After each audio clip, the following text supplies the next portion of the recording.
You can probably remember being fooled on April 1st, but do you know where this strange custom of playing pranks came from? The short answer is that no one knows for sure.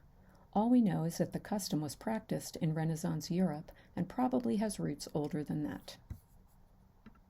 Some historians suggest that the idea of All Fool's Day goes back to classical Rome, when a festival called Hilaria, which was probably an equinox celebration, came to be celebrated in late March. Despite efforts to find an earlier origin, clear references to a tradition of fooling don't begin until the late Middle Ages. The first certain reference to April Fool's Day comes from a 1561 Flemish poem. In the poem, a nobleman sends his servant on crazy, fruitless errands. The servant recognizes that he's being sent on a fool's errand because it is April 1st.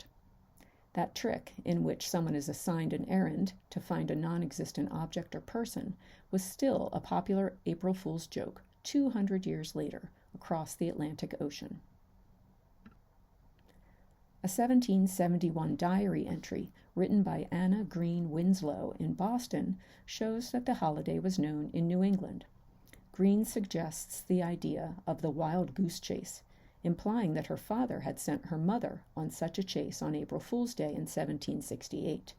The entry ran, "Will you be offended, Mama, if I ask you if you remember the flock of wild geese that Papa called you to see flying over the blacksmith's shop this day 3 years? I hope not. I only mean to divert you." This 1796 handbill shows that April Fool's Day was well known and celebrated in Connecticut. More than 100 years later, a 1902 article in the Akron Daily Democrat explained, "One of the most popular amusements on April 1 is the sending of persons on fruitless errands. Unsophisticated persons are sent to the bookstores for a copy of the History of Eve's Grandmother. Or boys are sent to the harness shop for strap oil, when a liberal dose of this treatment is usually administered to the boy." By the late 19th century, April Fool's was widely celebrated in the United States, and references to it appear frequently in the press. This 1895 print by Frederick Opper appeared on the cover of Puck magazine. It shows Uncle Sam dancing through a minefield of political issues that are trying to make an April Fool of him.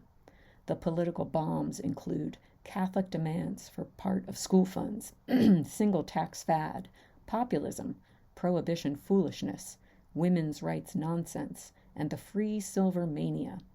All of these have strings leading back to a bishop, a temperance man, a woman, and a silverite. This article from 1896 shows some common April Fool's pranks.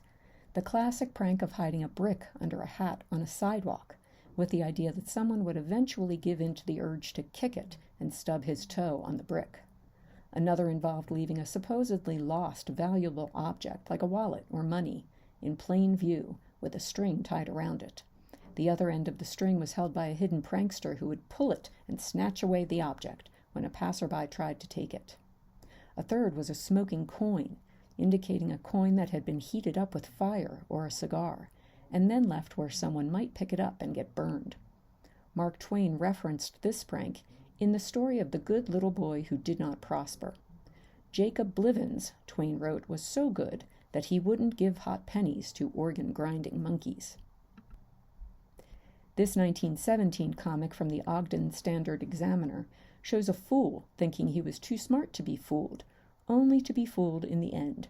He passes by a wallet on the sidewalk thinking it a prank, but the lucky fool who picked it up got the last laugh. April Fool's Day was a once-in-a-year opportunity for children to prank their teachers. In an interview with a writer employed by the Works Progress Administration during the Great Depression, Mrs. Sally Marlowe of Marion, South Carolina, recalled, "We used to run off in the woods on April Fool's Day and stay till 12 o'clock noon come. Then we would all show up to the schoolhouse. What do you reckon they done to us for it? Kept us in school so late every evening that week, till the moon would be shining bright enough to show us the road home."